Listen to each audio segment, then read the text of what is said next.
Hi, I'm Johnny Smith, host of the Inquisitive Minds podcast. Join me while we interview all manner of interesting people from all walks of life. Some conspiracy, some cryptozoology, and just some things that are just plain interesting. Every week, I'll have someone with me who is an expert in their specific field.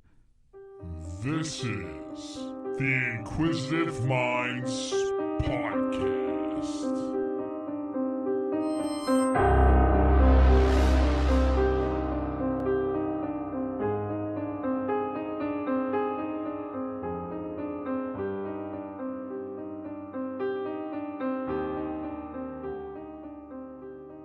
Hey, thanks for tuning in and welcome again to the Inquisitive Minds podcast. I'm your host, Johnny Smith. And we're just going to jump right into it. With me today, my guest originally hails from Wyoming. She currently works as a medical assistant at the VA and is currently finishing her degree in emergency management and homeland security. She is a 10-year Navy veteran serving on 3 ships, the USS LaSalle, the USS Hewitt, and the USS Emory. Excuse me. S-Land A539? AS-39. AS-39. Yeah. See, my own writing baffles me. And worked as a damage controlman. Nichole Stevenson. Welcome to the podcast. Thank you. Go by Nichole Purvis. Nichole Purvis. Stevenson is my ex's name. And my apologies. that's quite all right. Nichole Purvis. What do you want to tell us about yourself, Nichole? Right. Welcome. So, like I said, I was in the Navy for 10 years. I joined the Navy out of Wyoming, obviously, to get the, can I swear? You could say as you wish. Get the fuck out of Wyoming and, see the Navy, see the ocean, because I'd never seen it, and there's a lot of it. I was in the Navy when the USS Cole was attacked. Well, before we get into that, what brought you to Pittsburgh? So my family is actually from Evans City and Mars. Okay. So I was actually born there, in the Butler Hospital. My dad worked in the oil fields, so we moved to Wyoming when I was 2. And then when I was in boot camp, my parents divorced, and my mom and siblings moved back to the Evans City, Mars area. Okay. So both sides of my family got off the boat from Germany and Scotland and settled in the same area. My mom's grandmother. You were just in Wyoming, just happenstance. Yeah, I was the only one born in Pennsylvania, but I'm the only one that grew up in Wyoming. Okay. Yeah, so my family makes fun of me because I still have to use GPS to go to my grandmother's house. And one of the first open mic nights I did was at Denise and Earl's in Homewood, and I didn't know the area before I went there. And I was for the listeners unaware, Nichole is a comic as well. Yes, I try. How was that first open mic experience for you? And how long ago was that? So that was I think maybe September of last year. Okay. So that was my first open mic in Pittsburgh. I lived in Japan before I moved here. My ex was in the military, so I was a dependent.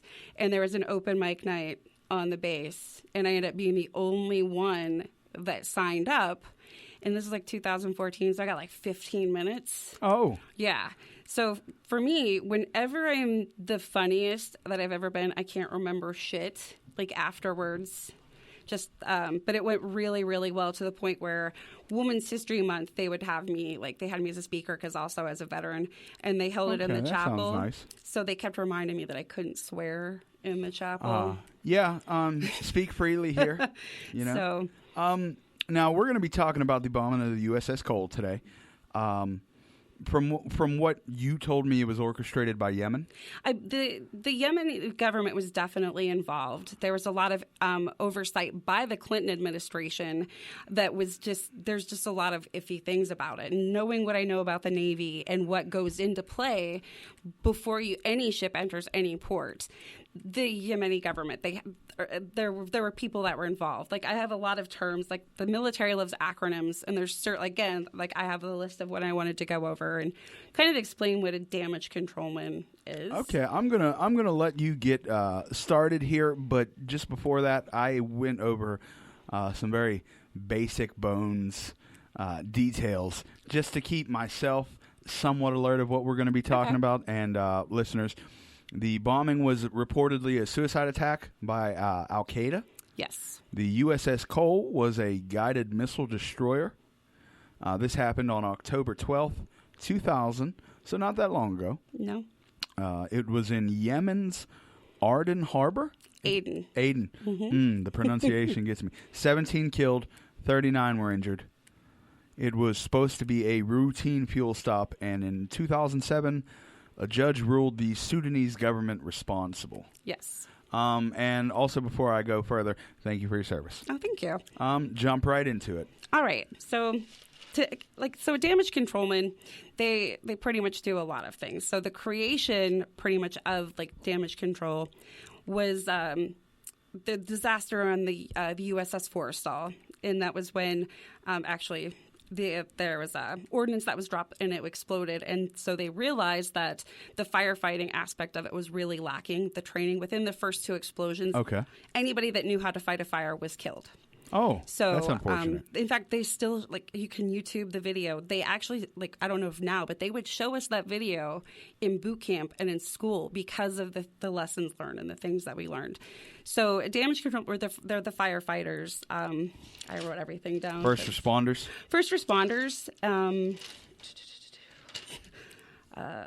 So if a Navy ship is attacked, they're the first guys that are coming out. Assess the situation, trying things, get under control. Everybody has to know how to fight a fire on a ship because there's nowhere to go. So now, is that everybody in the Navy on the ship or everybody on the ship? Everybody actually has to know the basics of firefighting. Like my ex-husband was military police. He was K-9 handler. So he never went aboard a ship unless he was a drug handler looking for drugs.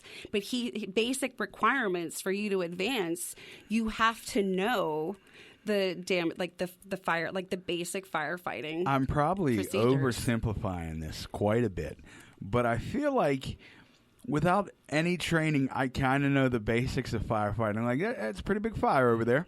Yep. We're going to take this water source and just start putting it on there. Well, it also depends on the different class of fires. So, again, one of the issues with the USS Forrestal is that there's this agent that they use. It's AFFF, aqueous film forming foam. So what it does is it provides it puts a blanket over the fuel, which prevents the vapors from mixing and from rising and mixing with the heat. And creating the uninhibited chemical chain reaction that could come into a fire. And it's also, because of the water, it's a cooling agent. So it combats the fire on two different aspects. Because if you want to eliminate a fire, you want to take one of the things out of the equation. So it's like a peppermint patty. Exactly. Okay. So there's the different classifications of fires: Alpha, Bravo, Charlie, and Delta. So Alpha fires are anything that's going to leave an ember or an ash. So paper, people, wood. Bravo fires are going to be like your fuel, your accelerants. Charlie fires are electrical fires. Usually, this is me because I'm a perfectionist and training was my bread and butter. Delta fires, they would tell you, it's going to be aircraft and stuff, and you jettison. Actually, the technical definition of a class Delta fire is anything that requires special procedures in order to extinguish it. And usually when it comes to aircraft, you are going to jettison it overboard. Going to be honest. Saying a lot of stuff I don't know, but you sound like you know how you're saying it, so we're going to keep moving on. It's easy for like I said, I did a lot of training. I actually created curriculum that specifically was for the basic implementing of the basic firefighting procedures. The last command I was at, so I trained over 1,400 personnel. I wrote tests. I broke it down. Keep it simple, stupid. Okay. So that's what I'm trying to do here. That's why I tried to break down. So acronyms. what years were you serving? From what year to what year? I served from 1997 to 2007. Okay, so. Where were you during, what did I say, October? October 2000. Where were you? So I was on board the USS LaSalle, which was home ported in Gaeta, Italy. Okay. And so like I told you previously, in an ironic twist of fate, the USS LaSalle, which, so the different classifications of ship, it had originally been what we call an LPD, which meant it was one of those ones the stern gate would come down and would drop off Marines, because, the Navy is the Marines Uber. Marine stands for My Ass Rides on Navy Equipment. I heard, I've heard tell about Navy and Marine men. So, but it was converted to a command ship. So what it meant is and it was an admiral's, like the admiral's command ship. Like it did a lot of secrets, depending on where it was, depended on its mission. So when the USS Stark was attacked in the 80s, it was actually in the Persian Gulf, and Iraq actually fired missiles at it. The LaSalle was the command ship for Fifth Fleet, which is the area of responsibility where the coal was at the time. And then it became Sixth Fleet's command ship. So it was just an ironic twist of fate. So I was home ported in Gaeta, Italy. I actually remember coming into work like the next day. The time difference is kind of iffy. And security measures were like, we weren't used to, especially being in our home port, the things that were going on. Like there were extra guards at the gate. So obviously it was a terrorist attack. Oh, yeah. And you said you were in Italy, so you were quite a ways away. What was it like from the perspective of someone currently serving that is there is a terrorist attack happening? From now? And what was at it the like? time? Yes, what was it like at the time? How were not only procedurally and things you were going through, how did you feel as an individual? As an individual, it was scary. One of the reasons it did affect us is because we were forward deployed and we were overseas. Mm-hmm. So we weren't, and granted it was Italy, but there was still, if you think about it, like it was so new then. Like there were the attacks in Beirut and, in Kolbar or whatever, in the 80s and then in 1996. But those were like onshore commands, and then the Oklahoma City bombing, yes. And obviously the Twin Towers in 1993. So it changed everything. Like things were changed then, and then after 9/11, like things were just not the same. Like there was a lot of differences. So understandably, procedures that lessons learned after so much can change with what we call threat conditions. Things just going into your own home port that like pulling back in. The week before the attack, what did you do on a routine day? On a routine day in port or at sea? We'll say in port, because you were in port. In port, okay. Yes. So day to day, a lot of times we'd fucking goof off, but it depended on if you were getting ready to get underway or if you were going to be in port for a while. So if you were getting ready, like there's a lot, like you run drills, like you'd run fire drills, obviously, because they have to be ready. That was done every day. Battle stations or general quarter drills. You would run those. And then for my job, there were daily checks, weekly checks, and monthly checks that we did for all of the firefighting equipment. And then your fixed firefighting systems, there were checks that you would do. So you do that throughout your day. So you test to make sure, like the AFFF, like tanks, like if there was any valves that needed to be replaced. So you were just essentially on call, but doing maintenance exactly at the same time, preventative maintenance. Yeah, a typical working day in port. But as an engineer, it usually could differ. But you'd 0600 or 6 a.m. Would you say 7. you had a decent amount of downtime? It depended. Like I said, being an engineering department, and that first ship was a steam-powered ship. Okay. So it would come and go. So well, during the atmosphere, pre attack, how was it? Was it a jovial time? Was it?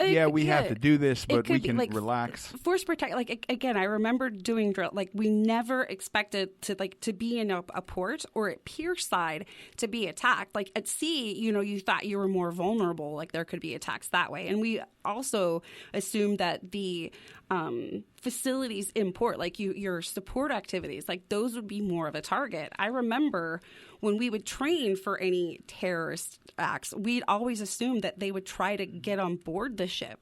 Like we didn't think that it would happen the way it did. What I was getting to is the week after. How did your job change? The week after. Yeah, what was different? Because a moment can change everything. Exactly. So like there was more training. Obviously, we wanted to on threat condition, like your threat condition levels, and then like for my job specifically, it was still the same. When it came to what we did to keep the watertight integrity, like there's like if it did happen, like okay, so this is pretty hard to describe. So the contingencies in place, is that what you're referring to? Contingencies, sorry. So there's certain compartmentation, like, I don't know if you, like when you watch movies about the Navy or about ships, you know, they have the metal door with the lip, and like you can see like what we call them dogs. So those doors are watertight and airtight. So you obviously, the more... like you had certain, like when we were in port, even in home port, there we called it yoke or zebra. Like that meant more spaces. Like a lot of times, like you'd have certain hatches that would be up all the time just because of accessibility. Well, after that, there were fewer of them open. Like you were there were inspections to make sure that so more by the book. More by the book. Or I'm going to go off on a limb and say people who have served will understand and appreciate the lingo so much more. That's so true. I mean, even though there's the differences in the branches, there's certain things that you automatically know. This is kind of off topic, but if one of the most realistic scenes about what it's like to be in any branch of the military, the Dirty Dozen. I've never seen that movie. Oh my gosh. So there's a scene where they need Donald Sutherland to pretend to be a general because they heard that some general was coming to the base. So they want them to inspect like their entire, what would they call it, like unit or whatever. This is me pretending I know who Donald Sutherland is. We'll keep going. God. Okay. So they want him to pretend to be. And he, like, so what you don't realize is that whole company that's been standing there, and they're in their dress uniform, and they're standing there. They've been there probably since 5 a.m. in the morning, because the lower rank you are, the earlier you have to be somewhere, in their dress uniform. So you're in parade rest until like somebody of high rank comes by, and they're always late, like an hour, and like somebody will come, and then all of a sudden you're like, oh, it's them, and you're at attention, but it's not them. But what pisses you off more is that this general, this person or admiral, who's like super, like their rank is unbelievable. They look like a fucking soup sandwich. Their hair is out of rags. Their fucking uniform is like never correct. They're like wearing white socks with their shoes, and you don't ever do that. How dare they? Exactly. But they're coming through, and they're making sure that everything you have is perfect. I know from a Navy standpoint, you're having inspections every day leading up to that to make sure everything is squared away. Controversial opinion here. And it's like 5 minutes. They walk through, they ask you stupid questions, and then they're done. And so that, like, that right there resonates, like all branches of the service, like that right there. That sounds like a big pet peeve. Oh, it is. I'm glad you got that out. It seemed like you need to get that off your chest. I do. Okay. This is the stance I'm going to go with. My favorite movie with involving people of the armed service, Operation Dumbo Drop. I vaguely remember that. Is that with Robert Downey Jr.? I don't think so. I think it's with Danny Glover and I'm thinking of the wrong movie. Dennis Leary. Oh, yeah. It's all about doing something with an elephant that they shouldn't be doing. They shouldn't be doing. And who amongst us doesn't have a story that we've done something with an elephant we shouldn't be doing? Well, that's enough about ex-girlfriends. We're going to keep it going. Yeah. Actually, when it comes to damage control, the movie Down Periscope, and it's brief. Like when they're whatever it is, it's leaky. The water is coming on board, and they need to prevent the leak. So they have what they use is it's called a Jubilee patch. So that's pretty accurate. However, it's never going to stop the water completely. I think it's going to make it maybe 60%, 40%. So it's going to slow it down. So it's a temporary thing, obviously, until you can get somewhere to repair it. But that's one thing. It's like, oh, hey, that right there is something that we would use, because it's not just firefighting that we do. It's anything like when you obviously something ruptures the hole, like the 60 by 40 foot hole that was blown into the side of the coal. When it comes to like ruptures and stuff, like we say, you either put something in or put something over it to plug it up. And because I did this so long, I can still tell you the type of wood, sorry, that they would use because of how it would expand and everything. So it's Douglas fir or yellow pine.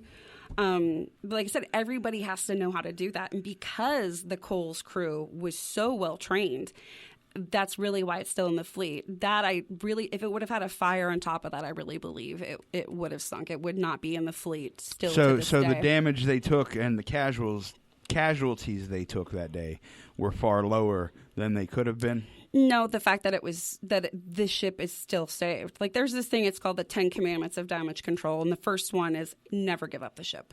Never. Okay. And what they did. That was my high school motto. Don't give up the ship. Don't give up the ship. Yeah. So that's really goes tantamount to their training and the people that were there. Coincidentally, that's why I don't drink. I get drunk and get loose, and I just give up the ship every time. Loose lips sink ships. Absolutely. Yep. So, tell me about. You said it was oversights by the Yemen government, by the Clinton administration. There was a lot of things that. Let's get into this. Yeah. So technically, I'm going to give some history going back.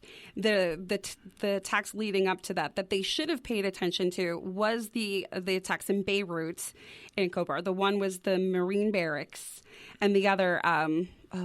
It was buildings, and it was truck bombs leading up to that was similar to the bomb that was used in the little ship. From what I understand, it was like a canoe that came up with explosives. It was or like something? They called a little skiff. Okay. Yeah, and so there's a lot. Again, the people are always asking, why did they let it get that close? What was going on? So there's a couple, like I said, there's certain things that go on when a ship, anytime a vessel enters a port, that you're actually going to request beforehand, which again, the Yemeni government and the fueling company was like a private-owned company.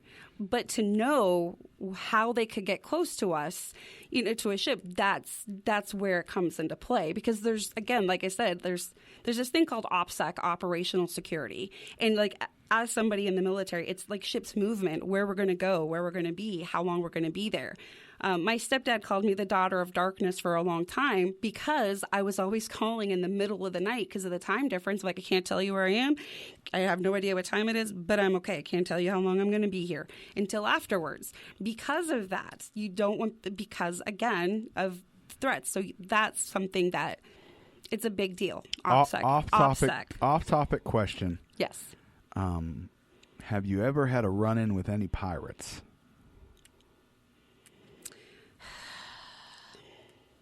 The juvenile kid in me is going to be only butt pirates, but no. Okay. No pirates? No.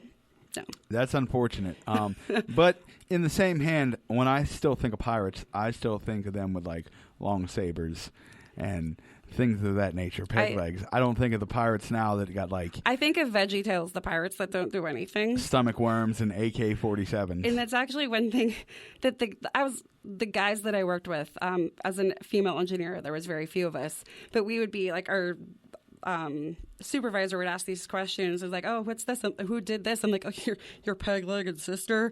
That was just. I still say that to people when they ask something. I'm oh, your peg-legged sister. I will say, people that have served, it's obviously a bond, like a brotherhood. And from an outsider's perspective, not serving, I have plenty of friends that have served, and you guys are just weird in a different way. Yeah. Remember that time I shoved my orange up my ass? What? How was that a good time? I actually, we were bored. We'd been underway for a while, and a guy I worked with, his nickname was Pig. Supposedly he was fat as a kid, but whatever. So he had stuffed pigs on his, what we call rack, on his bed. He had stuffed pigs? Stuffed pigs. Like plush? Like plush pigs. Okay. So I make it, as a female engineer, my roving watch, we check the ACs, you check the reefers, you check to make things sure we're I always check the reefers. I know. Most in the hot water heaters, the majority of my roving watch was in male living areas. And so as a female, when you go into a male living area, you have to go, oh, female on deck. So I was very innocent when I joined the Navy. I didn't have my first date or kiss till I was 18. I was 21 when I had my first boyfriend. So I was scarred. So his rack, what we did is we kidnapped his stuffed pigs, and then I wrote him a ransom letter in lipstick. I still remember it. It was, Dear Pig, if you want to see your beloved pigs, leave $100 million at the designated spot. Any involvement with the military police. And this is your 18, 19? 19. We will forgive you for that terrible joke. So So then, and remember, like, there was no digital cameras, that type of thing. So back in my day. I know, man, my day. I hid these pigs in different areas, like in compromising positions, took pictures, and then developed them and would give them to them. It's like a scavenger. For you kids raising listening, area. there used to be photos that would have roll You have to that you would have develop to it. take to the store and get it developed. Now, sometimes when I was younger, it took a few days, but then we got real fancy when they had 1 hour photos. Photo, yep. Just a quick history lesson. We're keeping the kids involved. So that's America's tax dollars at work. Like, you know, and to be an effective firefighter, most are pyros, we would go through our flammable liquid locker and be like, how flammable is this? And we would set shit on fire. I am going to be completely honest. I don't know how the fuck we got here. Neither do I. And where we're at. Okay. Let's try and wrangle it back. Back in. Bring it back the in. Clinton administration fucked up. Yes. So there were... So they were there getting gas. That we were there refueling. There, it's a 7-Eleven of countries. Exactly. And the thing is... I did not mean that in a derogatory way. But it's funny. So, like, you know, ships refuel at sea all the time, type of thing. And so there were other places that they could have refueled at. And prior to 1998, Djibouti on the Horn of Africa, I know, was where the Navy would refuel. But because of what was going on in Somalia and everything, they kind of thought that would be more dangerous, despite You Yemen. don't want to go down and mess with problems with Djibouti. No, you don't. A couple weeks ago, there was a rash in Djibouti because I wear jeans all the time, and I work in a very hot environment, so Djibouti was sore for a few days. Djibouti ass, swamp ass. Apparently, just needed to air it out. That's You know? all. Quick fix. Gotta let it breathe. My mom screams, "You gotta put Vaseline on it, honey. It'll heal it up in 2 days." And, Mom, I'd prefer not to put Vaseline down there. No, we have Now, do you see what happens when I get off topic? we had a saying. It was called Bohica. Bend over, here it comes again, and there was no lube. So, despite the fact that they had been warned that Yemen was a hotbed for a terrorist activity at the time, that they were hoping to. You know what? Where relations. exactly is Yemen located in relation? I'm not really sure. It's somewhere. Okay. I know. Like a student. Like again, I'm not really sure because by that time we didn't go there anymore. I know it's somewhere in that area. Just not sure where. It looks to be near the Gulf of Aden, where I just said, and the map I looked up only showed me the country. Yeah. Oh, it's on the southern tip of Saudi Arabia, just to the right of Ethiopia and Djibouti, which, fun fact, that's spelled with a D first. Yes, it is, and the capital of Djibouti is Djibouti. Djibouti. That's fascinating. So my buddy, and I know he listens to this, we're going to shout out to Eli. Just his team, his favorite team, is the Pittsburgh. So just shout out to him. Djibouti. You're not alone, brother. Djibouti. No. So they were trying to... They were warned about going there because it was a hotbed of potential terrorist activity. Terrorist activity. Now, where do they get this information from? Do they know it was going to be from Al-Qaeda specifically, or did they just know it was potentially dangerous? It was potentially dangerous. I believe there was other terrorist groups there, not necessarily just Al-Qaeda. One of the oversights is that there was the lack of human intelligence, and there was a lot of chatter that people weren't listening to. There was actually, prior to the Cole, there was there was attack that they tried on the USS Sullivans that was there refueling that was unsuccessful. It was so overloaded with explosives that it sunk. That's what I've heard. Yeah, and so we didn't know about it. I Which think till after. is a hilariously cartoonish failure for a terrorist. Exactly. You load up, we'll just say for comedic effect, there was a canoe. You load it with too much explosives. You're thinking it's going to be a great day. You're going to death to Americans.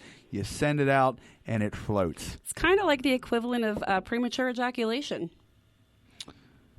All right, we'll go with that. Yeah. We'll go with that. I think it's going to be a great day. Well, it was think still before you start. It was still a great day. It was a great day. You know, that's the thing. For People one don't, person. People don't realize that about premature ejaculation. Look, it's still a good day. One of us came already. Look, I figured it out for myself. You can do the same for you. I still had fun. If you want to be disappointed again in the future, you know my number. That's exactly what Al Qaeda thought. Okay, Yeah, fair enough. Because they recovered it. I want to say the times they didn't disappoint outweighed their failures. True. You know, because we have gotten some foul effects from their handiwork. Yes, we have. And like I said, there's things you can look back to now, but there was a lot of, again, it's similar with 9/11, agencies not communicating with each other as well.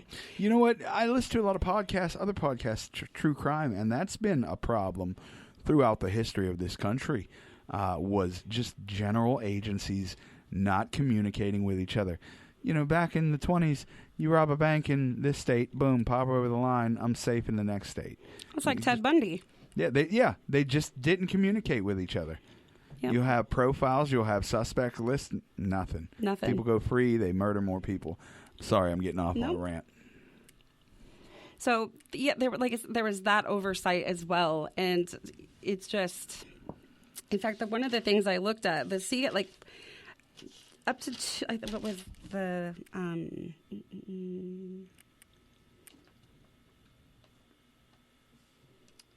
there was something I specifically wrote that happened. Like, it was actually a couple days with it before the attack, a couple of weeks, because there's actually a couple people who had the CIA and NSA had warned against attacks for U.S. interests in that area, specifically focused in Yemen for terrorist activity. And the call was still going anyway. And so this was up to a couple of weeks. Why did they decide to go there if they were warned about it?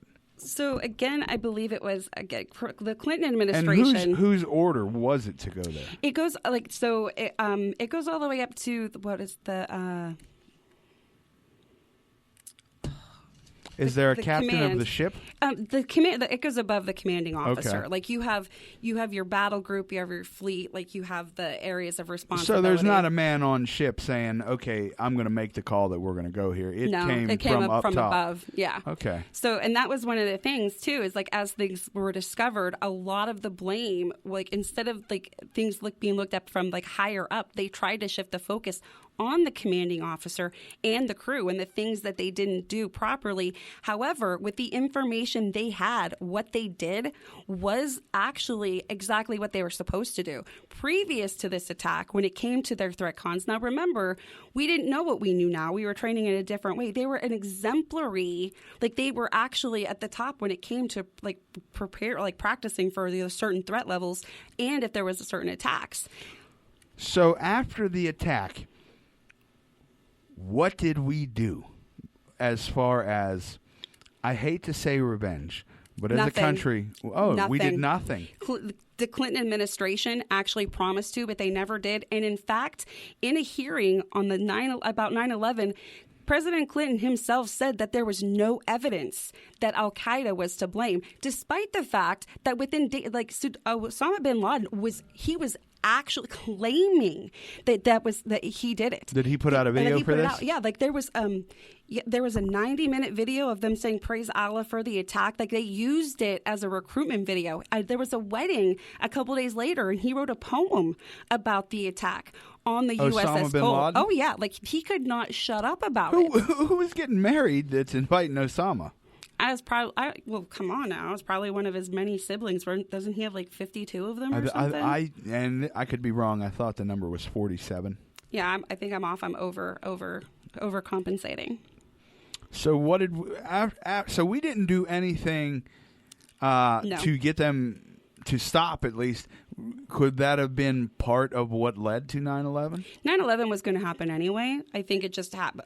They call the Cole the precursor to 9/11. And I think the fact that they were able to be so successful and they saw those weaknesses that it happened when it did. It was going to happen. Maybe it wouldn't have happened when it did, but that definitely gave them like the balls to do it. In fact, one of the things that they talk about is they didn't after the Sullivans, like I said, they heard some chatter. They didn't follow up on it. There was nobody there like beforehand scouting to see if there was anything going on. Because they're obviously, we know that they do dry runs. However, one of the things they did do, it was instead of being pier side because of safety issues, they had it like next to what they called a dolphin. And it was like an area like where they could actually refuel, but it wasn't at the pier. And that's another thing too. Usually like when you're in a port, it's more secure. Like people are supposed to be checked who comes in, like who goes out. You're not allowed to carry weapons certain spots because of that. And so again, there are certain things that a ship needs and does before it pulls into port. It's what you call sea and anchor detail. There's things that they do up, you have your lookouts to make sure nothing's coming towards you. Like that's the deck department. You have the officer of the watch manning, like certain high-ranking people have to be on the bridge. Down in the engine room, you're checking your rudders. You're doing all these things.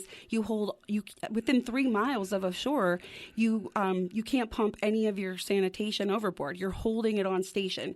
Within 12 miles of a shore, you hold all your trash. So that affects your list and your balance. So this was obviously an attack that shook the country. Well, no, it didn't shake it like it should have. In fact, because we were going up for re-election and they were trying to get Gore elected, and Clinton was so adamant about having he was so effective on bringing the peace, stabilizing things in the Middle East. They actually didn't report about it because they were afraid, basically with 9/11, that people would it could just bring about that it could happen again, and you didn't want to Yeah, because I'm going to be honest, before you had brought this up to me, I've never heard of it. They call it the forgotten attack. I've never heard of it. Yeah. Now, it also, because here I like to focus on the story, but I also like to focus on the person. And I'd like to ask you, where were you stationed and what was the general response when 9/11 happened? I was actually on the USS Emerus Land, which is a repair ship. So there used to be it's called a subtender. Back in the day, they would usually only fix submarines. You had battle tenders, destroyer tenders, but there's only 2 repair ships left in the Navy. Okay. So we were in Gaeta to do repairs on the USS LaSalle, which was my first ship. We had just pulled into port because the time difference is 6 hours. Where is Gaeta? Gaeta, Italy is in between Rome and Naples. Yeah, gorgeous area. So we had just pulled in, and we had actually, because we were repairing them, we were hooked up our power to them so we could do certain things. And it was I want to say it's 6 hours ahead, so it was almost 4 o'clock. And all of a sudden, we had to go and what we call muster. You had to meet in your work areas. And we had site TV where the CO and everybody could talk to us. And they're that was the first plane had just hit. And then as he was talking, the second plane hit. So we, like I said, it could take an hour or two, sometimes longer to get set up.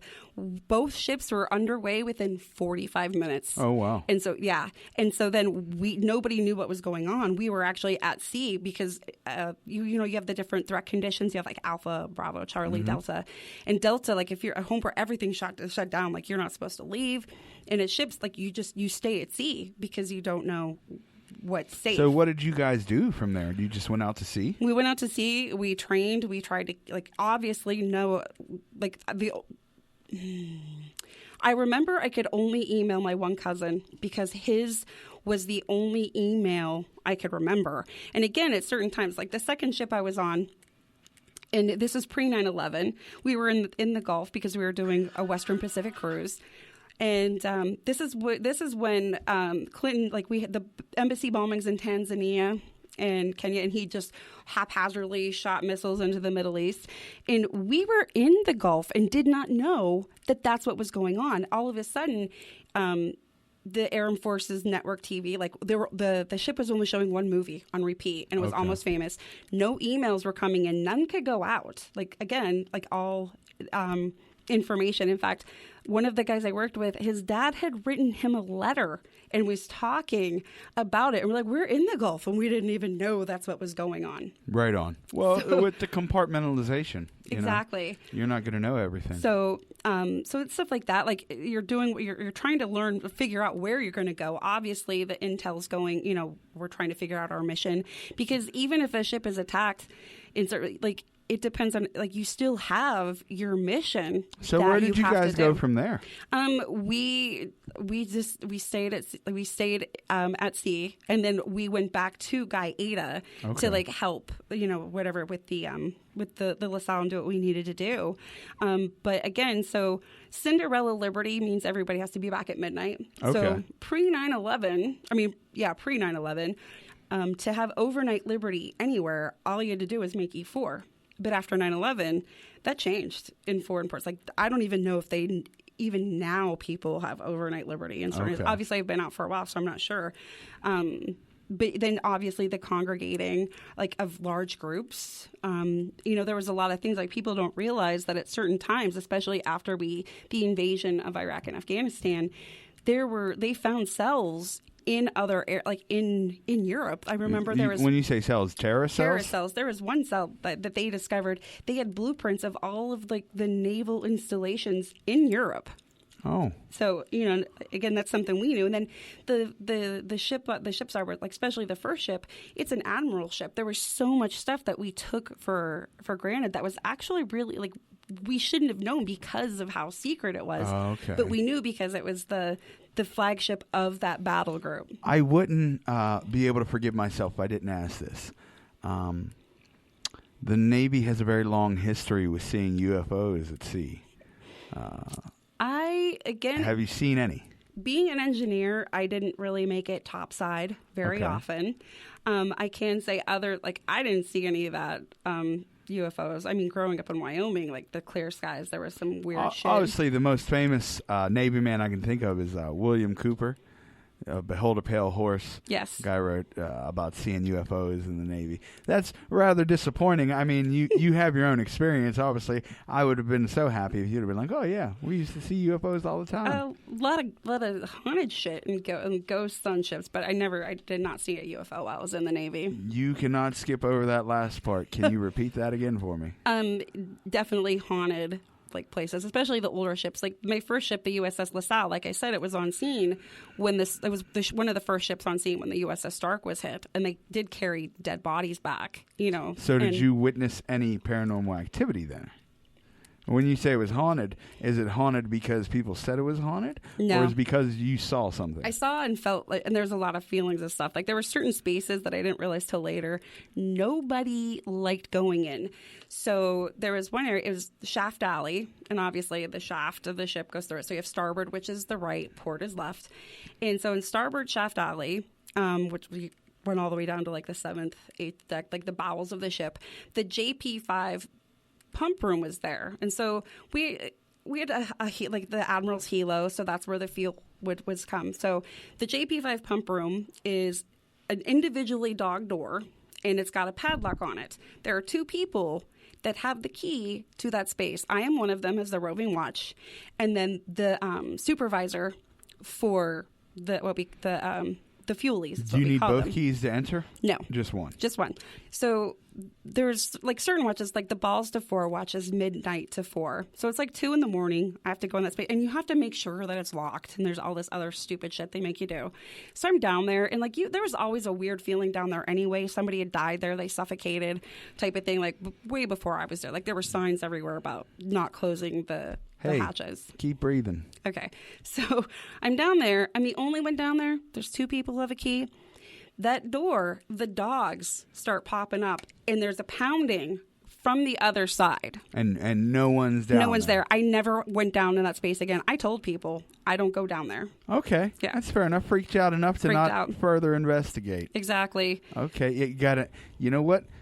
This is our bread and butter here. You got any more paranormal experiences? I do. Because the thing is, once you have one, it almost seems like it's not exclusive anymore. No. My ex used to tell me that not every place we lived was haunted. But you feel But otherwise. there like certain like weird shit happens. Okay. So again, the USS LaSalle, like I said, the watch standing, you'd have to check the reefers. And so the reefers were on the 7th deck. And what I would do is I'd go all the way down, check the equipment, and make my way up, and then check the temperatures on the chill boxes and the freezers. So there was, again, weird stuff would happen. And I heard whistling, and the guy's like, oh, it's the equipment. I'm like, there's a difference between equipment and whistling a fucking tune. Okay. So the dry store good for like the cooks was also down there, and even in port, you'd go down there sometimes, and it would like we had been at sea, and like shit was everywhere. So it's the balls to forewatch, and I'm making my way up, and I have the door like latched open, and I'm checking the temps on the chill box. Again, there's one way down, one way up. Anybody who went down there or was there would have to go past me. Mm-hmm. The hinge flips up, the door shuts, and it starts to like dog down. Now, we call them knee knockers, again, when you go over them because of the watertight integrity. And when you're short like I am, they really are knee knockers. I ran out of there. I tripped, hit my head off the floor, and ran all the way up. And I sat there, and it was the engineering male living area. And one of the guys was like, Perv, because everybody called me Perv, what's up? And I'm like, I didn't have to say anything. He's like, yeah, I know I know. Because That's funny. That's fascinating. Yeah. Have you had any experiences outside of the Navy? Yes. What? Give me your craziest one. So I wasn't in the Navy, but it was in Japan, and we would go camping at a place called Ikego. And Japan is actually one of the most haunted places in the world. And so Ikego had been basically a concentration camp that the Japanese had. And so there were all these tunnels that were dug by the prisoners. So my ex and my daughter, we like to camp, and we were in this cabin 3, and the bathroom was pretty far away, and I'm country. So I would just go outside in the middle of the night behind the cabin, and I'd go to the bathroom. Fair enough.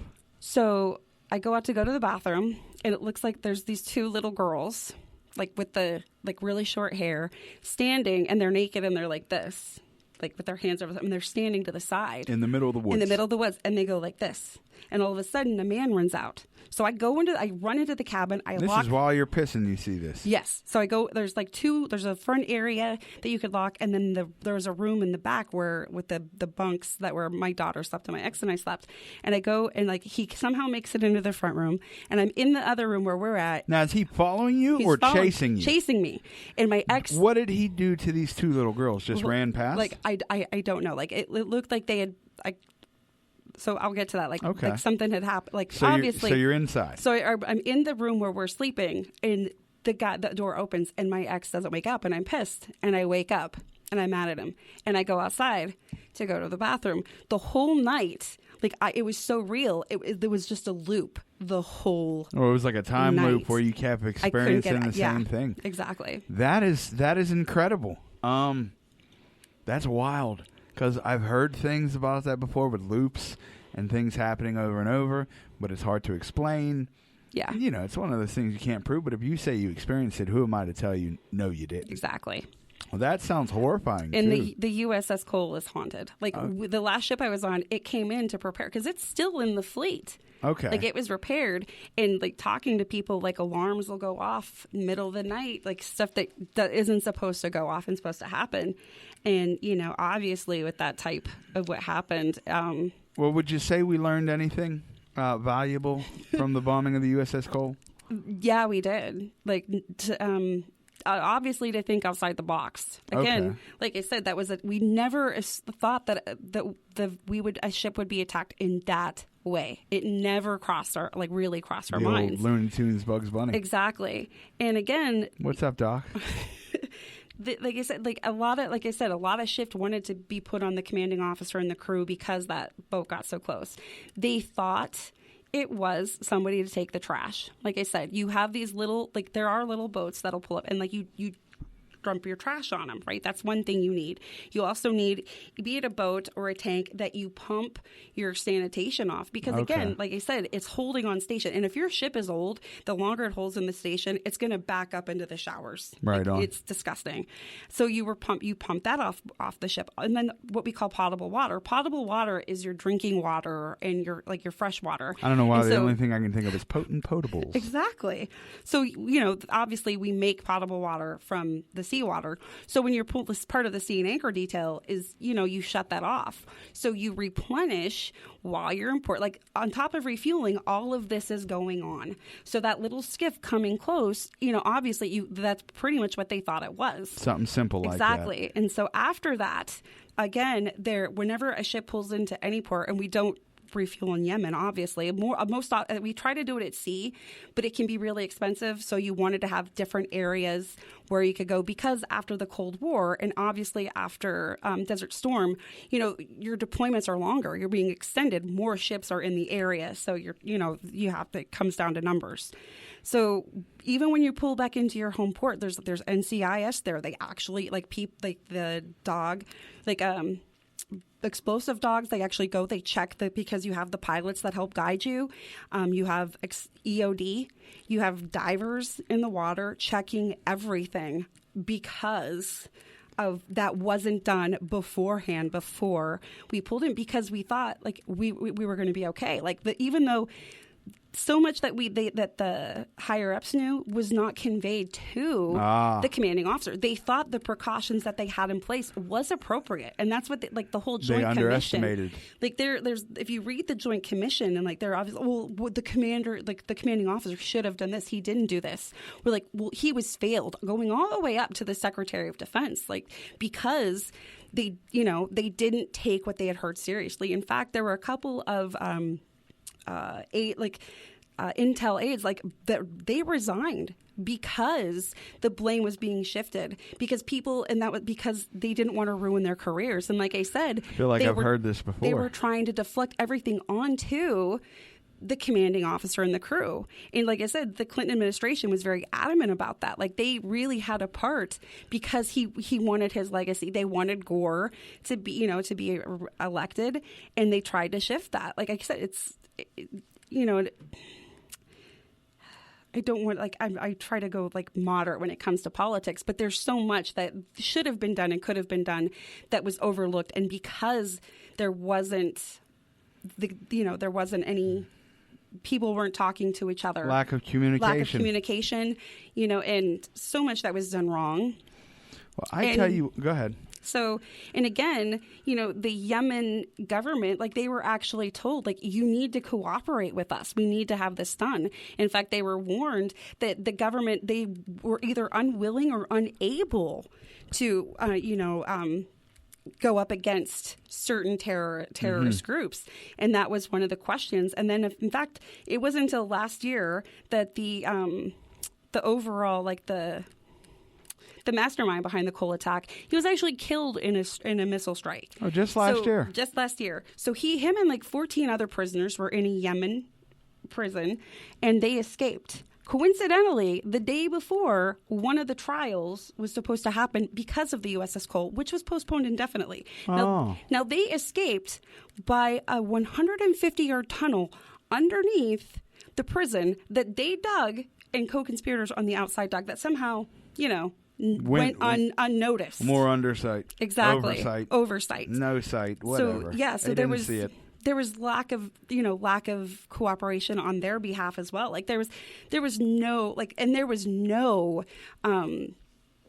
what's the word I'm searching for? They had no desire to even look for these escaped prisoners that were, terrorists. Well, this has been a fascinating tale that I'm sure we could discuss more in depth for hours. But I want to thank you for coming in. You're very welcome. And I hope that people found it interesting. And where can people find you?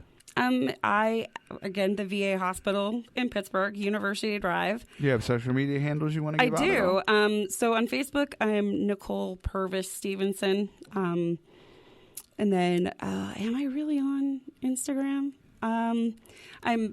Nichole66, Nicole with an H.